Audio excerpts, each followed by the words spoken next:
இந்தியாவையே உலுக்கிய பஹல்காம் தாக்குதலுக்கு பதிலடியாக ஆபரேஷன் சிந்தூரை வெற்றிகரமாக நிகழ்த்தியுள்ளது இந்திய ராணுவம். இதில் 3 தீவிரவாத இயக்கங்களின் 9 தளங்கள் அழித்தொழிக்கப்பட்டதாக இந்திய ராணுவத்தின் தரப்பில் தெரிவிக்கப்பட்டுள்ளது. லஷ்கர் இ தொய்பா, ஜெய்ஷ் இ முகமது மற்றும் ஹிஸ்புல் முஜாஹிதீன் ஆகிய 3 தீவிரவாத இயக்கங்களின் 9 தளங்கள் மீது இந்திய ராணுவம் குண்டு மழை பொழிந்திருக்கிறது. இதில் ஜெய்ஷ் இ முகமது அமைப்பின் தலைவர் மசூத் அசார் வீடு தரைமட்டமானதாக இந்திய விமானப்படை உறுதிப்படுத்தியுள்ளது.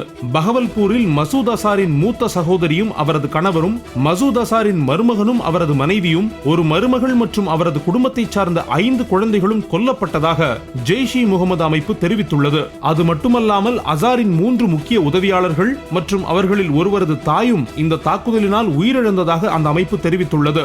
2019ஆம் ஆண்டு பிப்ரவரியில் இந்தியாவின் 40 CRPF வீரர்களை படுகொலை செய்தது ஜெய்ஷ் இ முகமது அமைப்பு. இதற்கு மூளையாக செயல்பட்டவர் மசூத் அசார். இந்நிலையில் அவருடைய வீட்டின் மீது தாக்குதல் நடத்தியுள்ளது இந்திய ராணுவம்.